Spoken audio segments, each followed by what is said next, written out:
아, 저는 전도서 말씀을 우리가 새벽에 계속 보고 있습니다. 특별히 전도서는 누가 썼죠? 제가 안 썼습니다. 전도서는 솔로몬이 썼습니다. 솔로몬을 통해서 하나님께서 하나님 말씀으로 기록하라고 전도서를 썼는데, 자, 전도서는 솔로몬이 언제 썼을까요? 1번 한참 잘 나갈 때, 2번 인생의 말년에. 1번일까요? 2번일까요? 네, 인생의 말년에 한참 잘 나갈 때가 아니라 인생의 말년에 모든 것을 겪어보고 모든 것을 누려보고 다윗의 아들로도 살아보고 예루살렘의 왕으로도 살아봤지만 그 중에 제일은 전도자이니라 라고 이렇게 얘기하고 있는 그런 고백. 헛되고 헛되니 모든 것이 헛되지만 영원한 것을 사모하며 하나님의 말씀을 전하는 전도자로 사는 것이 가장 낫다라는 그 고백, 이것을 솔로몬뿐만 아니라 오고 오는 믿음의 다음 세대들에게 영원한 것을 사모하며 하나님의 말씀을 붙들어야 될 것을 권면하고 권고하고 있는 성경이 전도서입니다. 오늘은 9장 전체를 다 볼 수는 없지만 몇몇 구절을 한번 여러분들과 말씀을 나누면서 그 구절에 담겨져 있는 내용과 또 그 말씀을 붙들고 우리가 무엇을 붙들고 기도할 건지를 이 밤에도 한번 조명해 보도록 하겠습니다. 자, 1절 말씀, 1절 말씀을 먼저 보여주시고, 자, 요 말씀을 그냥 띄워놔 주시고, 제가 이 말씀을 1절 말씀을 전달하기 전에 먼저 성경에 있는 한 인물을, 저는 제 개인적인 예화를 드는 것보다는 어떤 성경적인 인물에 대해서 먼저 소개를 해보겠습니다.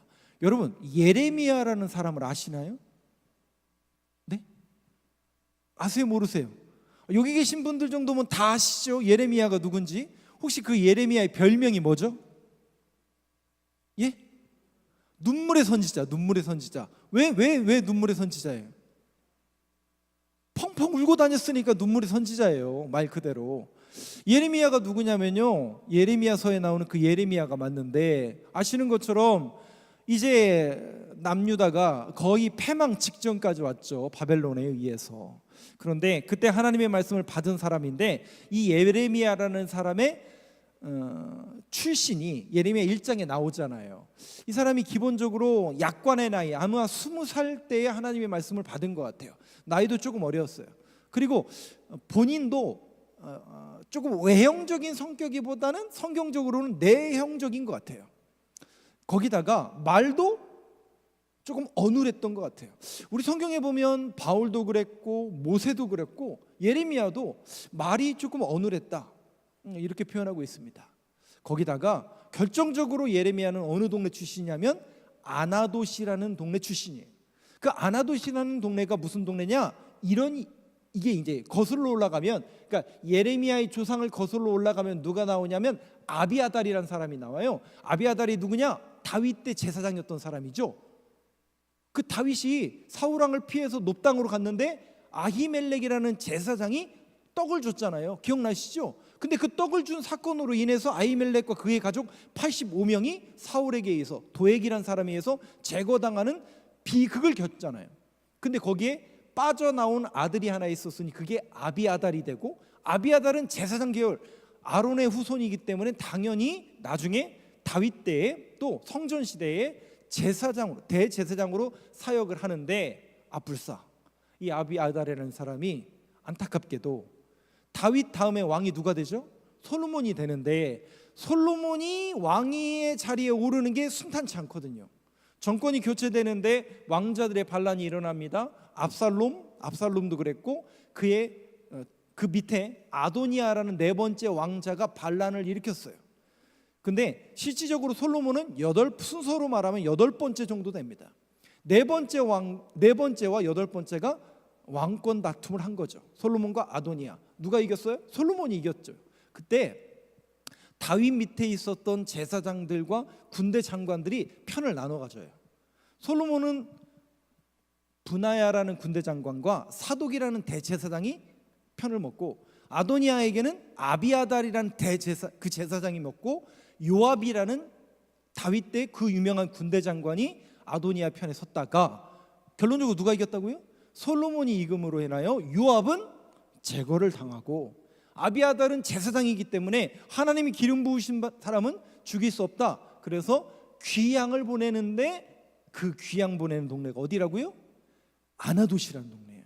그러면 당연히 아비아달이라는 사람이 귀양 가서 중앙정치에서 밀려서 결국 귀양 가서 유배 생활을 하는 아나돗이라는 동네는 그런 유배지라는 것이죠. 그곳에서 오고 오는 후손들 중에 누가 있었냐면 예레미야가 있었다라는 것은 결국 유배지 생활 속에서, 그러니까 삶 자체가 컴플렉스를 갖고 있어요, 없어요? 예. 유배지에서 태어난 제사장 계열이라는 컴플렉스가 있었으니 나이도 어리죠, 말도 어눌하죠. 근데 어느 날 20살이 됐는데 하나님의 말씀이 그에게 임한 거예요. 그러면 여러분들에게 하나님의 말씀이 임하면 여러분들의 반응은 어떻게 돼야 돼요? 아멘 할렐루야 해야 되는 게 정상 아니에요? 그잖아요. 근데 안타깝게도, 안타깝다는 표현 쓰면 안 되죠. 하나님의 말씀이 임했으니까. 하나님의 말씀은 공평하신 하나님의 말씀이니까. 하나님의 말씀이 임했는데 예를 들면 이런 거예요. 축복 받으세요. 예수 믿고 구원 받으세요. 예수 믿고 행복하세요. 이런 메시지면 얼마나 좋겠어요, 그죠? 근데 죄송하지만 그런 메시지가 아니에요. 신앙생활 그렇게 하면 안 됩니다. 왕이시여, 당신 지금 무슨 짓을 하는 겁니까?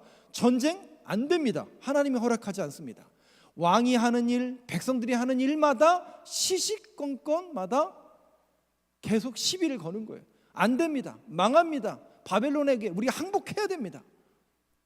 그러니 왕도 안 듣죠, 백성들도 안 듣죠. 근데 예레미야에겐 계속 무슨 메시지가 와요? 그러면 안 된다, 저렇게 해서는 안 된다, 안 된다, 안 된다. 그러니 마음속에 이건 안전할 수는 없고, 그죠? 거짓말로 포장할 수는 없고. 그 목사가 딜레마가 뭘까요? 설교할 때 목사로서 딜레마가 축복 받으세요, 복 받으세요라는 설교만 하면 얼마나 좋겠어요, 그죠?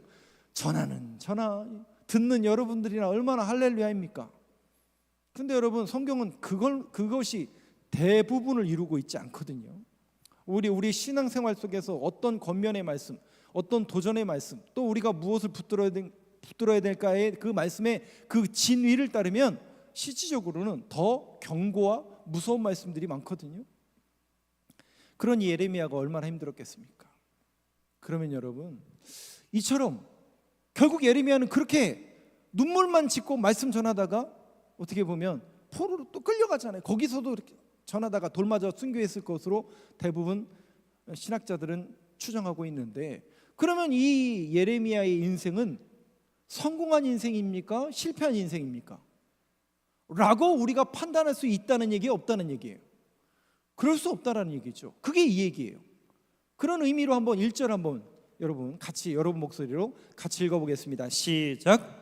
이 모든 것을 내가 마음에 두고 이 모든 것을 살펴본즉 의인들이나 지혜자들이나 그들의 행위나 모두 다 하나님의 손안에 있으니 사랑을 받을는지 미움을 받을는지 사람이 알지 못하는 것은 모두 그들의 미래의 일들임이니라. 잠언서도 그렇고 전도서를 여러분들이 이제 새벽에 읽어보셨고 매일 성서 읽어를 통해서 읽어보시면 아시겠지만 그게 무슨 말인지 정확히 이해가 되시던가요? 그렇게 이해가 되지가 않을 거예요. 왜냐하면 이 전도서와 잠언서는 지금으로부터 몇 천 년 전에 써졌냐면 3,000년 전 이야기예요. 아이고 목사님, 옛날에 써진 얘기가 오늘날 무슨 의미가 있습니까? 반드시 의미가 있죠. 왜냐하면 하나님의 말씀이니까. 그런데 그 말씀을 그래서 제대로 이해하려면 그 시대적인 배경과 문학적인 사상과 쓴 의도를 우리가 알아야 제대로 이해를 할 수 있는데, 그래서 잠언서와 전도서가 어려운데, 제가 그래서 그것을 풀이해드리기 위해서 말씀을 먼저 이렇게 전달한 거예요. 이렇게 앞에 메시지를 조금 전달한 겁니다. 여기 보니까 이 모든 것을 내가 마음에 두고 이 모든 것을 살펴본즉 의인들이나 지혜자들이나 그들의 행위나 모두 다 하나님의 손 안에 있으니. 누구 손 안에 있다고요? 아하, 이 모든 게 결국 하나님의 손 안에 있구나, 하나님의 주권 안에 있구나. 실패를 하든지 성공을 하든지 눈물을 짓든지 눈물을 안 짓든지, 우리가 세상적으로 볼 때는 성공을 하든지 안 성공을 하든지 결국 일의 모든 시종은 다 하나님의 주권, 하나님의 손 안에 있으니 사랑을 받을는지 미움을 받을는지 사람이 알지 못하는 것은 모두 그들의 미래의 일들임이니라. 미래의 일들이래요. 미래의 일들이라는 것은 그건 우리의 소관이 아니고 하나님의 주권이고 하나님의 소관이다, 이 얘기예요. 그래서 우리의 신앙 고백 속에서 여러분들의 마음속에 늘 새겨야 될 것은 뭐냐? 아하, 우리의 인생의 주관자, 우리의 인생을 이끌어 가시는 분은 하나님이다라는 그 신앙 고백과 믿음의 고백이 여러분들 안에 있게 되길 간절히 소망합니다. 내가 주인 삼은 그 찬양의 고백처럼 우리의 신앙 고백 속에, 그러니까 여러분 한번 생각해 보세요. 우리가 인생을 이렇게 사노라 보면 어떤 인생은요, 이런 인생이 있어요. 고생만 지질이 하다가 가는 인생도 있어요. 그리고 어떤 인생은 맨날 열매만 따다가 가는 인생도 반드시 있습니다. 어떤 사람은 맨날 형통한 길만 가다가 가는 사람이 있어요. 근데 어떤 사람은 맨날 고난이에요. 마치 고난 하나 넘어가면 또 고난이고 고난이고 고난이고, 아픈데 또 아파요. 안 그랬으면 좋겠지만, 근데 그렇게 솔로몬이 인생의 말년에 인생을 재단해보고 하나님의 지혜로 열어서 판단해보니까, 아하, 우리가 재단하고 우리가 판단할 수 있는 근거가 없다. 그래서 여러분, 우리 신앙인들이 절대로 조심하셔서 판단해야 될 단어와 메시지가 뭐냐면 성공하셨습니다라는 단어를 조심하셔야 돼요. 그 인생을 그렇게 판단할 수 있는 건 누구밖에 없다라는 얘기예요. 하나님밖에 없다라는 거예요. 비근한 예를 한번 들어볼까요? 제가 언젠가도 말씀드렸지만, 저희 때는 그 첫 파송을 이렇게 나가잖아요. 그러면 그 파송 나간 교회에 가죠. 이렇게 단독 목회를 이렇게 가요. 수련 목회 제도가 없었어요. 저는 처음에 수련 목회 제도가 없었고, 단독으로 이렇게 나가야 이제 안수를 받을 수 있어서 이제 개척교회를 이렇게 대부분 개척교회를 하든지 이제 시골 교회들 이렇게 많이 첫 교회로 이렇게 가게 됩니다. 그러면 저희 때는 언젠가도 말씀드린 것 같은데, 그 교회의 이름이 첫 자녀의 이름이 되는 경우가 종종 있어요. 그런 의미로 따지면 우리 송 목사님 우리 아기 나면 송서분중앙 이렇게 되는 건가요? 그런 것처럼 실제 그렇게 됐었어요. 그래서 목사님들의 이름에 보면 반석이라는 이름이 많잖아요. 그 이유가 혹시 뭔지 아세요? 반석이라는 이름의 교회가 많기 때문에 첫 교회 부임지가 반석교회면 첫째 아들이 태어나면 반석이라고 이름을 짓는 경우가 많아서 목사님 아들 이름 가운데 반석이 많습니다. 근데 제 친구의 첫째 딸 이름이 뭐냐면 은진이에요. 은진. 그럼 그 교회 이름이 뭐라는 얘기예요? 은진교회라는 얘기예요. 세상에, 우리 가보셨다, 그 근처를 가보셨다고 하더라고요. 우리 권사님하고 장로님 몇 분 말씀 들어보니까 예전에 이재돈 전도사님이 그 근처에 있던 것 같아요. 거기 동강이 흐르잖아요. 그 김삿갓 동굴 밑에 있는 곳에. 세상에요, 그때가 제가 알기로 2006년도였던 것 같아요. 5년도 2006년도 같은데요. 강을 건너야 마을이 나오는데, 그 강이 비 오면 범람해서 비 이렇게 오면은 마을로 못 들어간다고 하더라고요. 그런 동네가 지금은 모르겠어요. 어떻게 됐는지. 지금 한 20년 정도, 한 18년 정도 된 이야기네요. 그 다리를 건너가요. 그러면서 저는 이제 건너가면 마을이 나올 줄 알았는데, 세상에 계속 산으로 올라가요. 1차선 그 시멘트 포장되는 거 계속 올라가요. 근데 이제 그래서 이제 이렇게 올라가는데, 이제 마을을 이렇게 동네를 이렇게 지나가잖아. 그러니까 사람들 사는 집을 그러니까 듬성듬성 있어요. 길은 하나고 듬성듬성인데 2차로도 아니에요. 1차로 시멘트 도로인데 계속 올라가요. 한 7가구 8가구 집 지나고 나니까 꼭대기에 교회가 있는 거예요. 그래서 그 교회에서 딱 교회를 보고 뒤를 딱 돌면 병풍처럼 이 동네가 이렇게 지고 있고 저 앞에가 뻥 뚫려 있는 그런 구조예요. 그게 은진교회가 있는 곳이에요. 제 친구가 처음 부임했다고 해서 제가 거기를 갔다가 제 마음이 어땠을까요? 너도 곧 그렇게 되리라 이런 생각을 했을까요, 안 했을까요? 아무 말이 생각이 안 나더라고요. 아무 말도 못 하겠더라고요. 저도 물론 굉장히 시골 출신이에요. 저희 동네는 굉장히 시골이지만 그래도 관광지로 지금 각광을 받아가지고 많이 개발이 돼가지고 오히려 사람들이 늘고 있다고 하는데, 아니 여기는 세상에 산골짜기 중에서도 오지 중에 오지더라고요. 정말 밤이 되면 하나님과 나와 1대1 대화가 이루어질 만한 그런 산골짜기더라고요. 자, 내가 그때 어떤 그 이쯤 제가 인사이트죠. 저한테 아주 선명하게 세워지는 거예요. 그 친구를 이제 두고 이제 빠이빠이 하고 가는데 친구들 중에 아무 말도 못 하고 조용. 그러면서 그 교회의 역대에 부임하는 전도사님이든 담임 목사님이든 항상 꼭 갖고 와야 되는 게 한 개 있대요. 혹시 뭔지 아세요? 두 개가 같아요. 두 개가 있어야 되는데 조건이 두 개예요. 그 교회에 부임하는 조건이 두 개예요. 첫 번째가 사모님이 있어야 된대요. 왜냐하면 반주자가 없기 때문에 반주할 수 있는 사모님이 있어야 되고, 두 번째가 봉고차가 아니라 사륜구동 찝차가 있어야 된대요. 왜냐하면 겨울에는 언덕을 못 올라가서 일반 봉고차는 그래야 된다는. 여러분 어떻습니까? 그렇다 할지라도 그 동기가, 아니 비단 그 전도사님, 지금도 그 교회는 있으니까 거기서 심무하시는 목사님이 계시겠죠. 비단 거기뿐만 아니라 지금도 해외 선교사로 또 빛과 정말 이름도 빛도 없이 정말 오지에서 하나님의 약속과 말씀을 붙들고 정말 말씀만 붙들고 씨름하는 목회자들이 있을까요? 없을까요? 반드시 있습니다. 여러분, 물들었다고요? 목사들이 다 변했다고요? 돈에 매점매석을 한다고요? 다 그렇다고요? 다 목회자가 그렇게 도덕적으로 타락했다고요? 안 그렇습니다. 이런 분들은요 표시가 안 나요. 이름도 빛도 없이 이런 분들은 묵묵히 자기 길을 가기 때문에 드러내지를 않아요.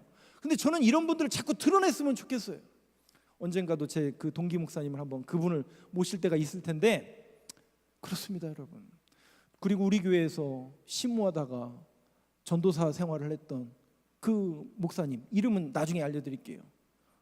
그 목사님 정말 우여곡절 속에 우여곡절과 우여곡절과 우여곡절을 넘어서 부임에 갔어요. 저기 교회. 할렐루야입니다 여러분. 묵묵히 그 신앙의 길을 정말 정도를 걸어가는 거예요. 그러니까 여러분, 어떤 결과를 보고 이것이 이루어졌다 안 이루어졌다를 판단할 근거가 돼서는 안 돼요. 그런데 하나님은 항상 뭘 보시냐면 과정을 보십니다. 여러분, 그래서 우리가 하나님의 일을 할 때는 여러분 과정도 투명해야 됩니다. 과정도 정당해야 됩니다. 하나님이 보고 계시기 때문에 결과가 중요한 게 아니에요. 항상 하나님은 과정을 보시는 거예요. 여러분 생각해 보세요. 누구 때문에 되고 누구 때문에 안 되고 하나님 입장에서는 아무 관련 없어요. 과연 쟤는 어떤 길을 걸어가는가, 저 교회는 어떤 길을 걸어가는가, 하나님은 그것만 관심 있거든요. 그 과정을 묵묵히 걸어가는 그 신앙인의 묵묵한 한 걸음 한 걸음을 하나님은 오늘도 바라보고 계신 줄로 믿습니다. 그렇기 때문에 그러한 신앙의 걸음걸음을 걸으려면 단 하나, 하나님께서 우리를 주관하시고 1절에 있는 말씀처럼 하나님의 손안에 있다라는 것, 그런 확실한 믿음의 고백이 여러분들의 고백이 되길 간절히 소망합니다. 3절을 한번 볼까요?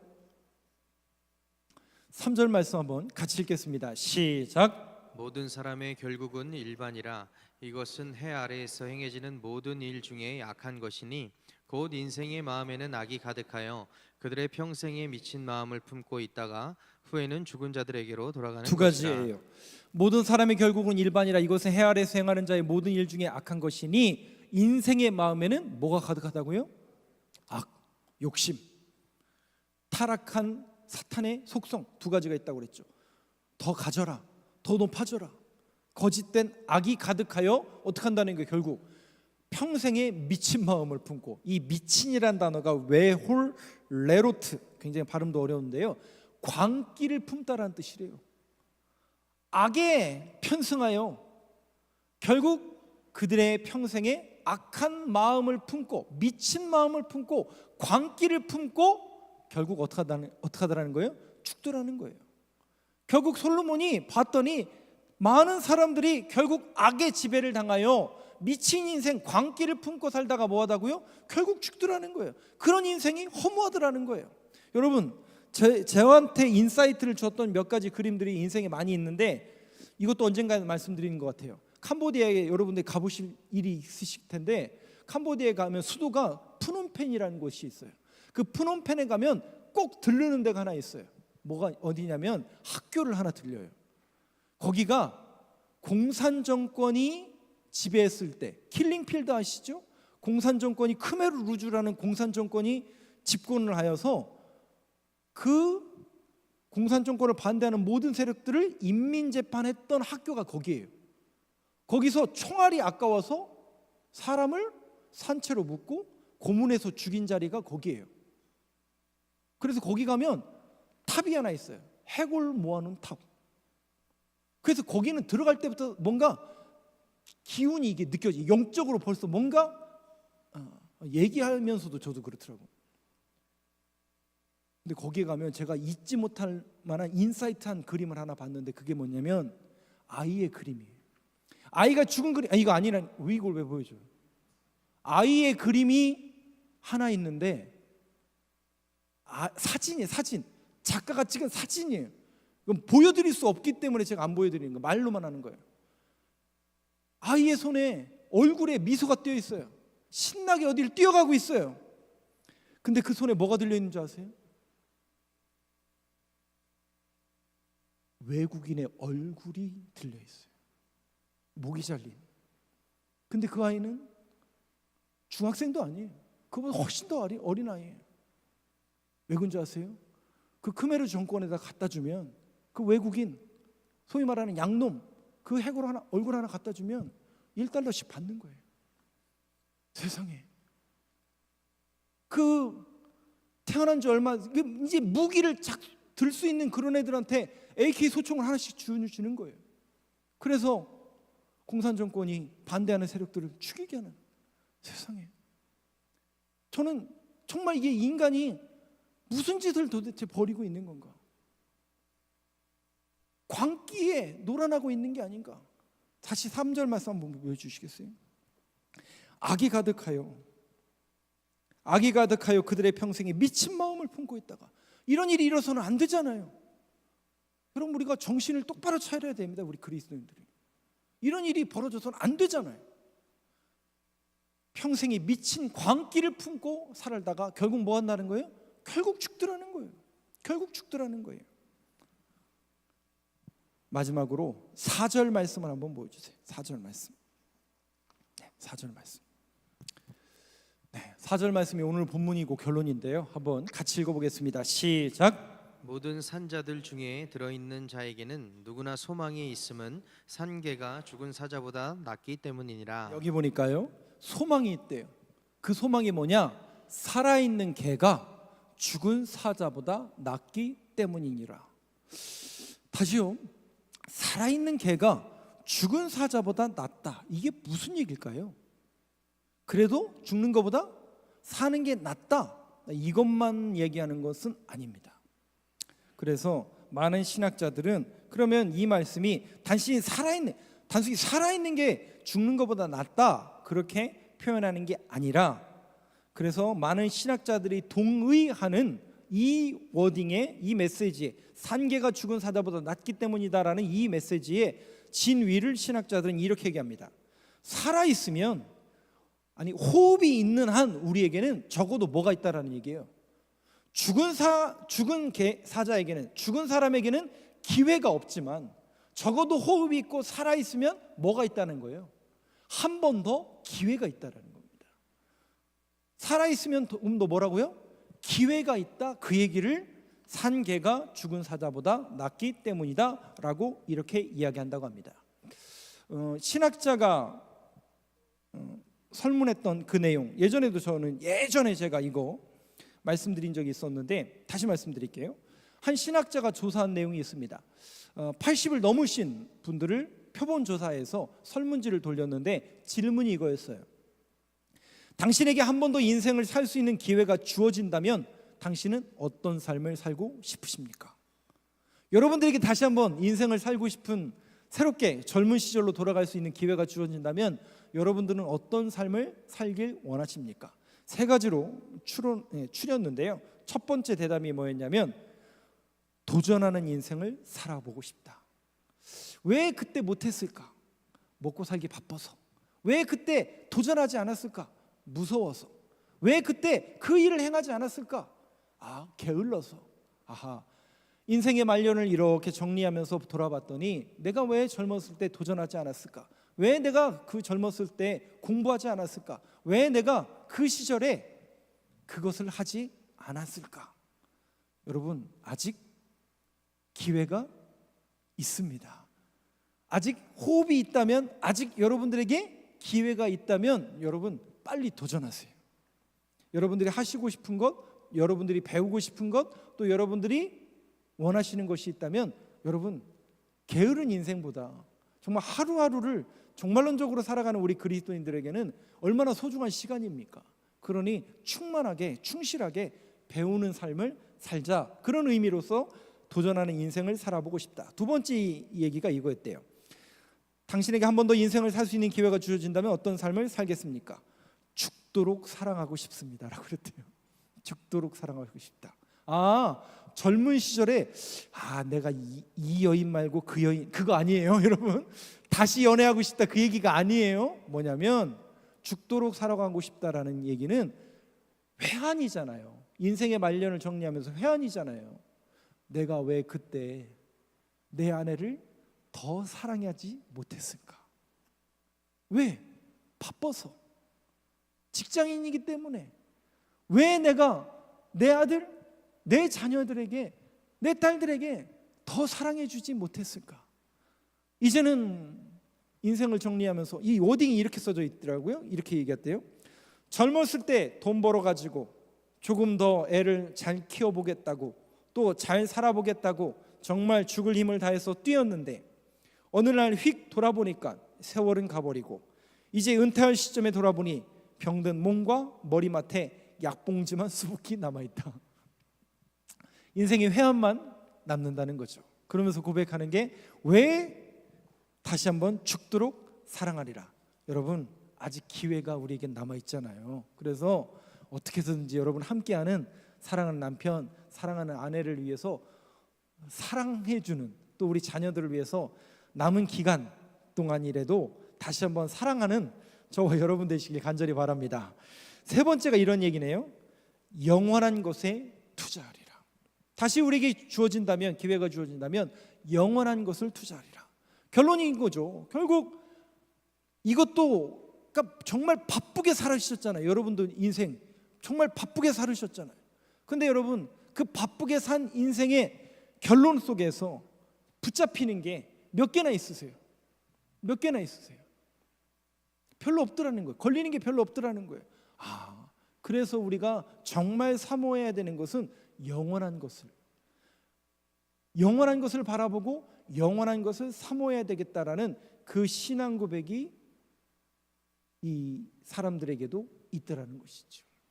다시 4절 말씀을 한번 보여주실까요? 오늘 말씀의 결론입니다. 모든 산자들 중에 들어있는 자에게는 누구나 소망이 있대요. 그 소망은 산개가 죽은 사자보다 낫기 때문이라. 아직 우리에게는 호흡이 있습니다. 아직 우리에게는 기회가 있습니다. 아직 우리에게는 다시 일어나야 될 소망이 있습니다. 아까 잠깐 스포했던 그 그림 한번 보여주세요. 이 그림이 제가 몇 년 전에 여러분들에게 보여주셨던 그 그림이에요. 근데 오늘 말씀을 전달하면서 여러분들에게 소망의 메시지를 전달해 주기 위해서 그림이 이제 표시가 딱 나니까 무슨 그림인 것 같으세요, 여러분? 영어는 읽을 줄 알지만 읽지 마시고 그림만 딱 보세요. 그림만 딱 봤을 때 황새가 뭘 잡아먹은 거예요? 개구리를 잡아먹기 일보 직전인 거죠. 그 일보 직전이지만 never ever give up. 무슨 얘기냐면 결코 포기하지 말아라. 결코 뭐 하지 말라고요? 저 안에 들어가면 이제 끝나는데요. 그래도 결코 포기하지 마라. 야구 명언 중에 보면 끝날 때까지 끝난 것이 아니다. 그게 야구 명언에도 나오는 얘기고 저 네버 에버 기브업도 아마도 그 감독이 한 얘기인 것 같아요. 네버 에버 기브업. 지금 이 자리에 앉아 계신 분들 중에 또 영상을 시청하시는 우리 성도님들 가운데 포기하고 싶은 마음이 있는 분들이 있어요. 뭔가 이제 내려놓고 싶고 이제 포기하고 싶고 이제 끝난 건가? 내 인생은 저 목구멍 앞에 있는 개구리와 같은 그런 형상이 아닌가? 근데 여러분 결코 포기하지 마세요. 하나님이 우리를 붙들고 있다니까요. 그런데 오늘 이제 기도를 해야 되는데 저 그림을 붙들고 기도하면 안 되잖아요. 그죠? 말씀을 붙들고 기도해야 되잖아요. 그래서 마지막으로 요한복음 16장 33절 말씀 한번 보여주시죠. 맨 마지막 구절 한번 띄워주세요. 요한복음 16장 33절 같이 한번 읽겠습니다. 시작. 이것을 너희에게 이르는 것은 너희로 내 안에서 평안을 누리게 하려 함이라. 세상에서는 너희가 환난을 당하나 담대하라. 내가 세상을 이기었노라. 그림은 참고만 하시고요. 여러분 이 말씀을 붙드세요. 두려움에 떨고 있는 백성들에게, 두려움에 떨고 있는 제자들 공동체를 향해서 주님이 말씀하신 거예요.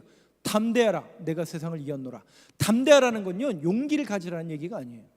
이게 다르세오라는 단어예요. 다시 마음을 먹어라. 다시 일어나 주의 일을 감당해라. 계속해서 용기를 내라라는 소망의 메시지입니다.